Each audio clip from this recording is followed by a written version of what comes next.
Ladies and gentlemen, this is TVP World. You're watching World News Tonight. I'm your host, Benjamin Lee. During his visit to Warsaw, U.S. Secretary of State Antony Blinken hinted at allowing Ukraine to strike inside Russia while calling for closer cooperation with Poland on cybersecurity. More on that in just a moment, but first, let's take a look at tonight's headlines. Germany's border crackdown sparks European tensions. Kosovo indicts 45 Serbs on terrorism charges as Balkan tensions rise. Czech Republic and Poland brace for torrential floods.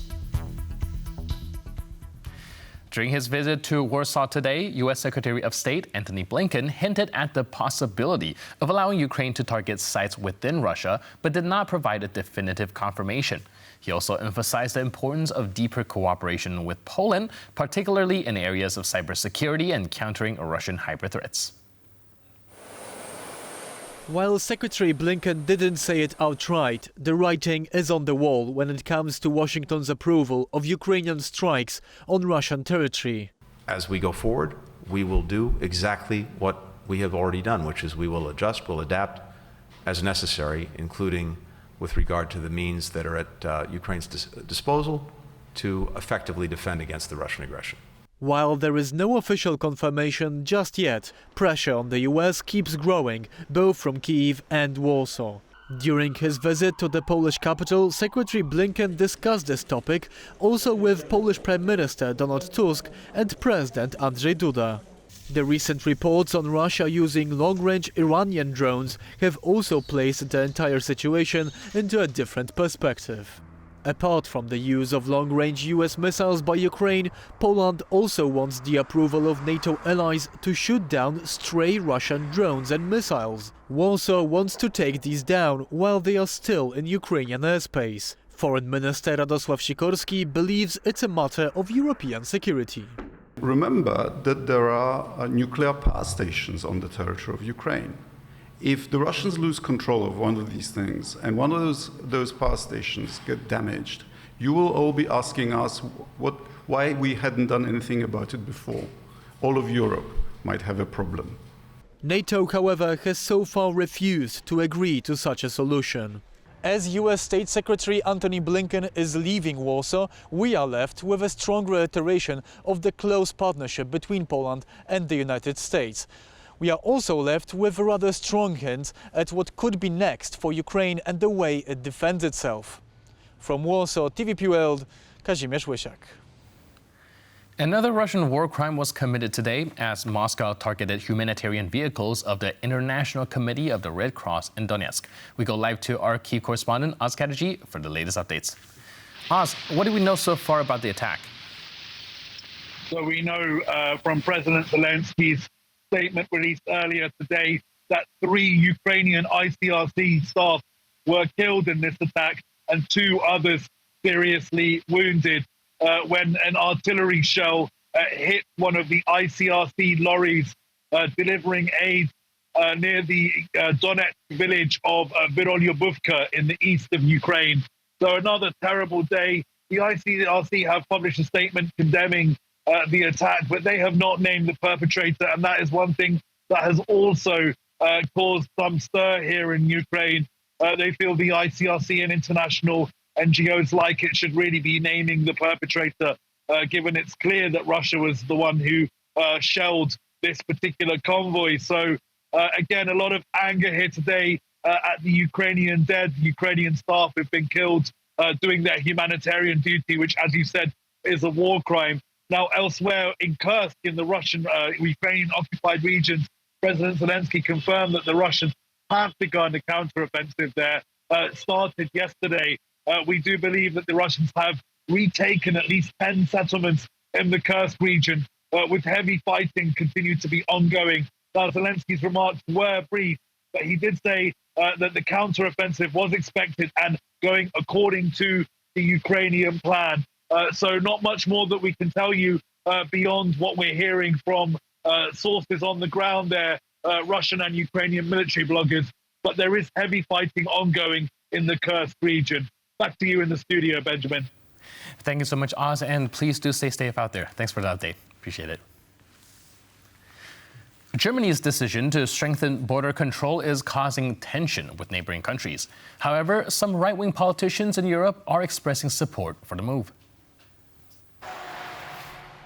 German Interior Minister Nancy Faeser announced in a press conference on Monday that the country will temporarily institute tighter controls at all of its land borders to reduce irregular migration and to improve security.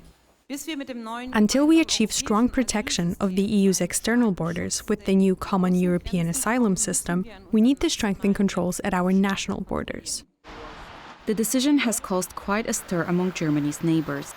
This is illegal and therefore unacceptable. We have rule of law here, and what Germany is planning is illegal.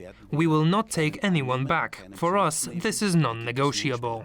It's not only Poland problem, it's all of the Europe problem. So we would like to talk with German government about this, and it will be good to discuss in Strasbourg about this. In an interview with the French newspaper Le Monde, the Polish foreign minister disclosed that Poland might seek a solution with the European Commission. We are dealing with a unilateral decision by Germany that affects other members of the Schengen area. So we are considering raising this issue with the European Commission. Some European politicians, notably on the right, are, however, pleased with the idea of tighter border controls. I think it's great that they just do it and then say they notified Europe. So I just hope that the cabinet can do the same. As far as I'm concerned, the sooner the better. We support this country which call European Union to protect internal borders. Germany has decided to impose strict border controls to stop illegal migration. Chancellor Scholz, welcome to the club. The new border rules are set to come into force on September 16th. Germany isn't the only country within the Schengen area to have tightened border security in recent years. Austria and France have also introduced tighter border checks to curb migration, while Denmark, Italy, Norway, Slovenia and Sweden did so in retaliation to the increased terrorist threat. Former NATO Deputy Secretary General Mircea Geoana has officially entered the presidential race in Romania. Just one day after announcing his candidacy, he's already leading in some election polls. Geoana's previous high-profile international role and national political experience seem to be giving him a strong start in the competition. This was hardly a surprise move. Geoana stepping down from his position as NATO Deputy Secretary on September 10th was scheduled in advance. The day after the resignation, he officially announced his bid for Romanian presidency in the upcoming elections. I could promise you the perfect country. I could pretend to be a perfect politician and tell you that all your problems will disappear overnight. But we all know that's not the reality. He will be taking his chances for the second time. In 2009, when Geoana was still the leader of the Social Democratic Party, he got to the second round, where he lost by less than 1%, around 70,000 votes, to Traian Băsescu. Later, he was expelled from SDP and took on various governmental positions to eventually become NATO Deputy Secretary, the first Romanian to ever hold the post. Geoana will be entering a tight race, which includes Prime Minister Mircea, the current leader of SDP. The first round of the presidential election in Romania will be held on November 24. The current president of Romania, Klaus Iohannis, concludes his second term on December 22nd. He is not running for a re-election, as presidents are limited to 2 terms by the Romanian constitution. The European Union is considering freezing funds for Slovakia, citing concerns over the country's rule of law. The move follows Bratislava's decision to abolish the Special Prosecutor's Office, which handles corruption cases. The controversial reform of Slovakia's penal code came into force in August this year. Now Robert Fico's government could face potential consequences from Brussels. The European Commission wants to sanction his government by suspending of funds allocated to Bratislava. Fico, when he came back to his power, he said that this special prosecutor office was used by politicians to basically harass nominees of Smer and members of his party. So he would say that this institution was politicized, and he decided to abolish it, which happened in the past months. And this is one of the reasons why European Union is criticizing Slovakia, because it means also that there are less means to investigate crimes connected with European funds. The Special Prosecutor's Office is tasked with handling sensitive corruption cases. So far, the most visible consequence of the controversial overhaul of the criminal code is the release of convicted criminals from prison. But lawmakers from the Smer party, part of Fico's ruling coalition, say the Special Prosecutor's Office has been weaponized by the opposition to attack their political opponents.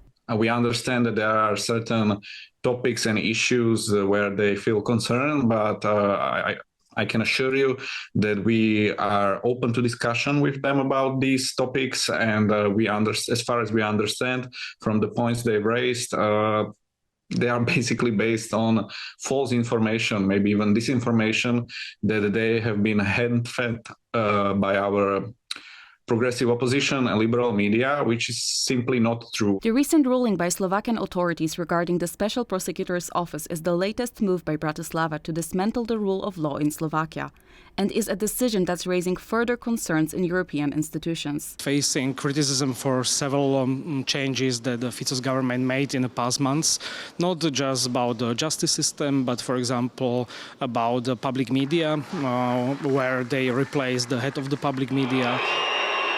Slovakia's loss of EU funding remains a distant prospect, but the country risks losing over 13 billion euro, mainly from the cohesion fund. The move would be a major blow to the Slovakian budget. Kosovo has announced the indictment of 45 Serbs on terrorism charges in connection with an attack on a village in northern Kosovo last year. This development marks the latest in a series of escalating tensions between the two Balkan nations.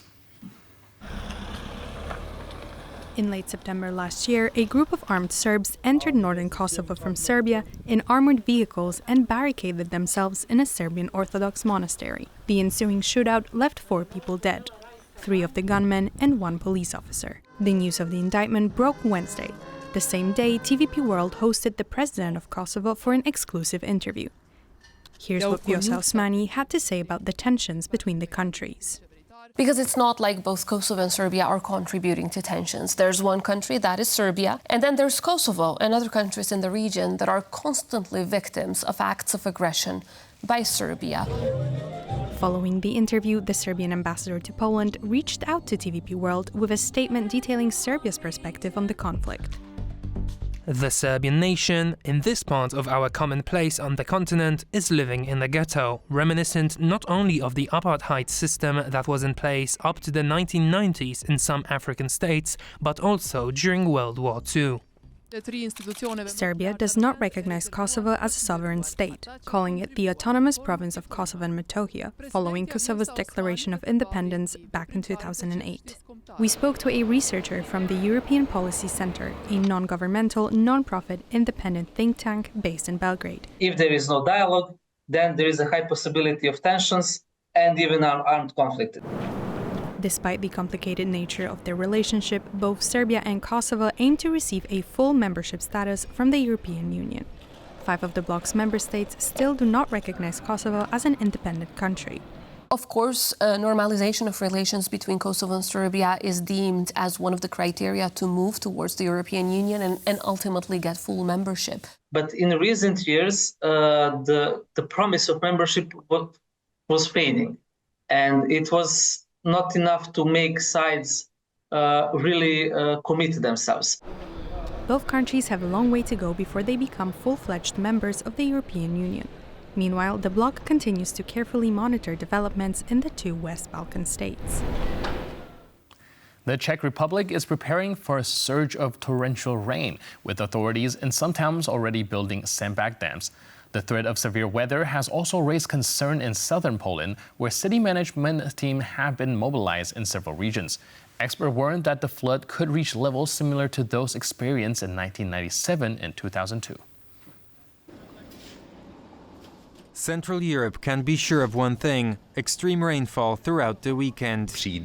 There will be a low-pressure area that will first cross our territory to the east and then turn around and cross over again. The northeastern part of the Czech Republic could see up to 400 liters per square meter of rainfall by Sunday. That's more than half of last year's annual rainfall for the entire country. The situation is similar in Poland. There, up to 350 liters can be expected. The Polish Institute of Meteorology and Water Management has issued warnings for several regions. It is possible that warning and alarm levels will be exceeded, and there is a threat of flooding. Crisis management teams are being called across southwestern Poland. Ostrów Wielkopolski has been distributing sandbags to its residents. Both operational troops and territorial defense troops are prepared.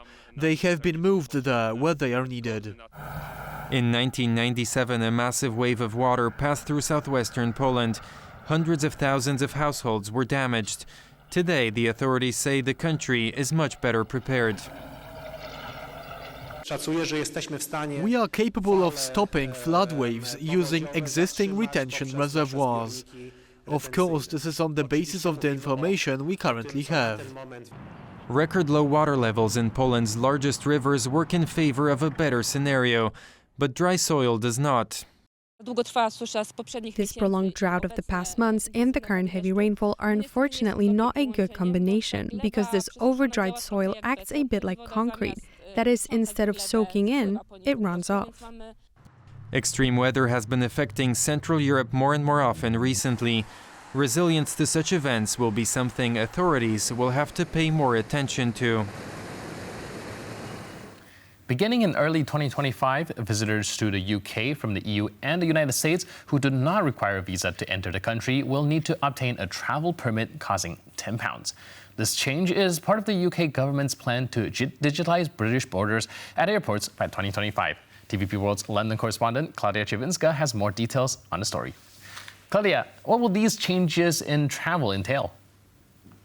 So what we've heard from the British Home Secretary Yvette Cooper, the announcement that she recently made, we will have countries such as the United States of America, Canada, Australia, and European states having to enter the electronic travel authorization system known as the ETA in other countries as well. What this means is that from November onwards, there's going to be a rollout of a new scheme where those countries, except the European countries, will have to apply through the ETA system in order to receive a permit to be able to enter the country. And that starts from the 8th of January 2025. So to give you an example, if you come from the United States, Canada, or Australia, and you will try to travel to the United Kingdom, and you know that this is past the 8th of January 25, you will have to start applying for the ETA system in November. When it comes to the European nationals, this process is going to take place from March 2025. So from the 2nd of April 2025, European citizens will be expected to arrive within the United Kingdom with the ETA in hand. As we heard from the Home Office, I quote, more robust security checks are carried out before people begin their journey to the UK, which helps to prevent the abuse of our immigration system.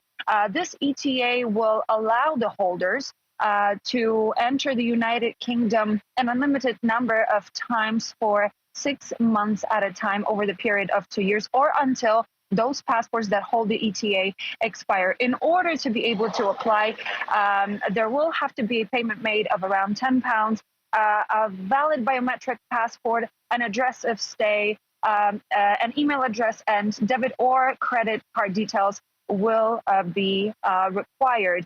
When it comes to application to the ETA system, it'll be available through an online form or through a mobile app. Back to you, Ben. All right. Thank you so much for the update, Claudia. Appreciate it. U.S. Secretary of State Antony Blinken is in Warsaw today following a visit to Kyiv, where he discussed ongoing military support for Ukraine. The trip coincides with broader diplomatic activity across Europe and comes ahead of Ukrainian President Volodymyr Zelensky's visit to the United States later this month. Key topics include military aid, defense cooperation, and regional security. Joining us today on TVP World to break down these developments is Daniel Fried, former U.S. ambassador to Poland. Hello, sir, and welcome to TVP World. For having me. Sir, can you help us understand why do you think Blinken is visiting Ukraine right now and Poland just before Zelensky's trip to the United States? The Secretary of State is visiting Poland because Poland is a frontline country, a leading voice in Europe, and a leading power in Europe with respect to resisting Russian aggression against Ukraine.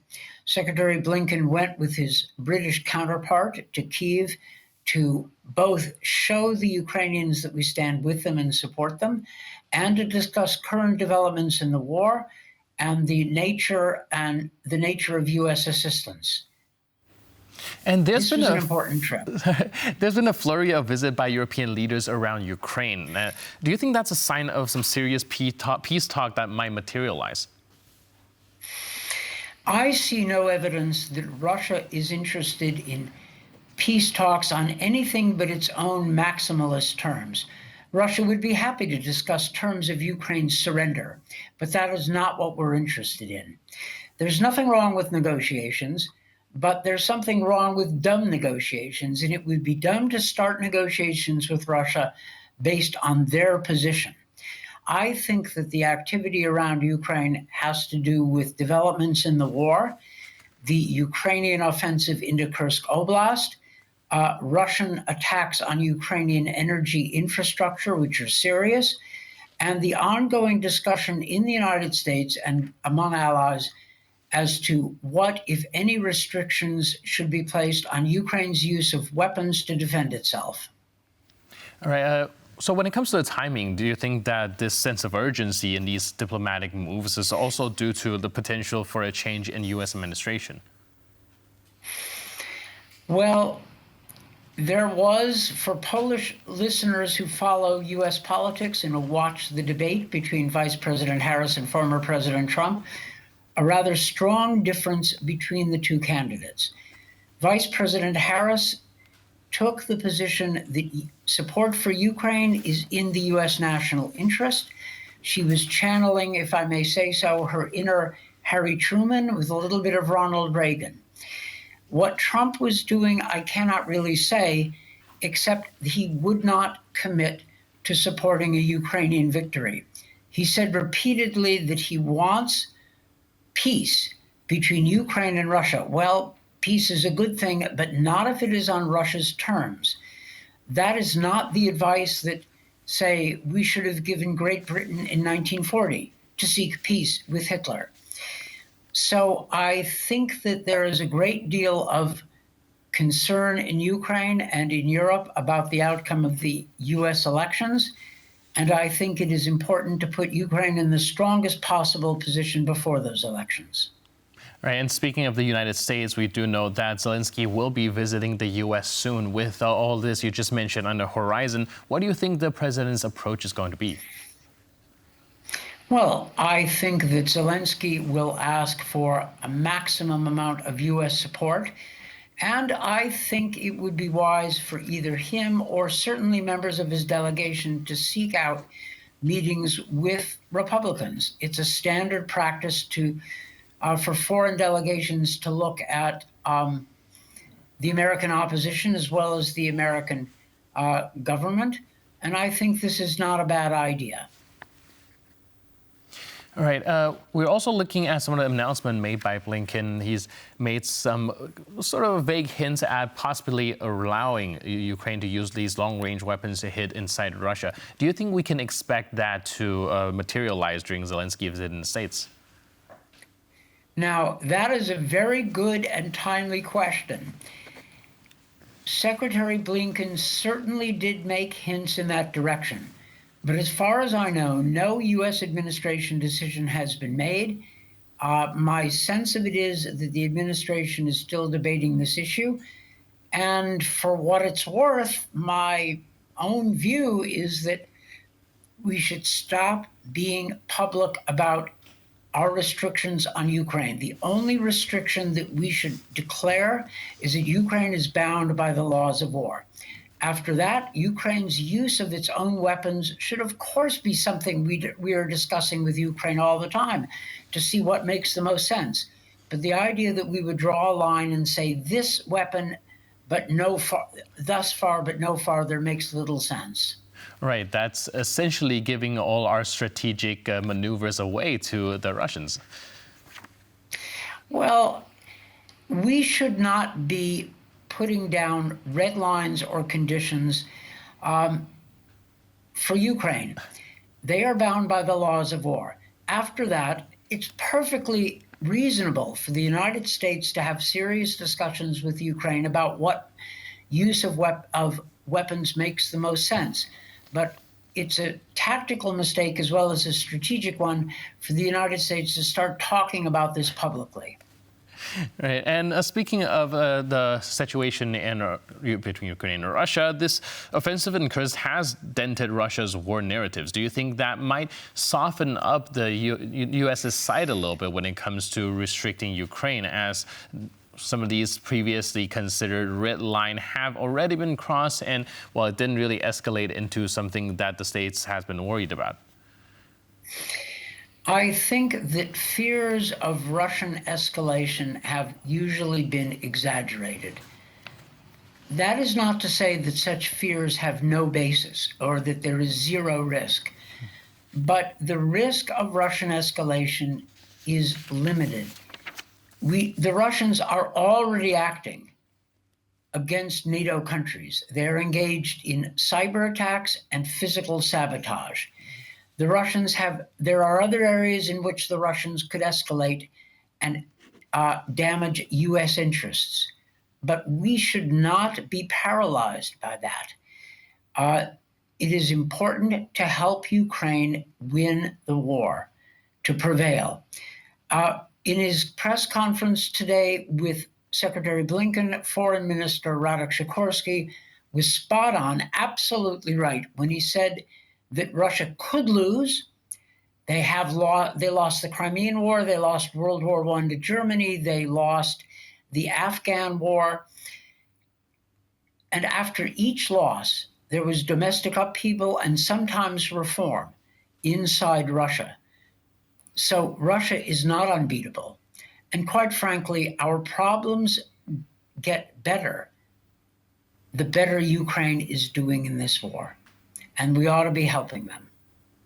Right. You mentioned that some of these kind of escalation fears is a little bit overblown, but we are still seeing the West putting some of these restrictions on Ukraine.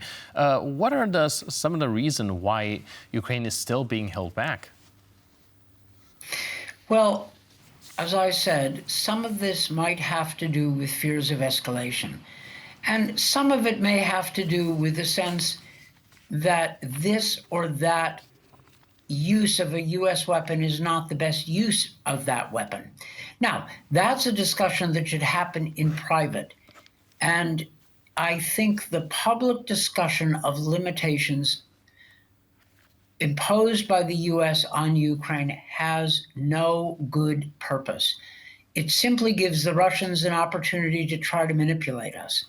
So I would like to see this cleared off the public agenda entirely.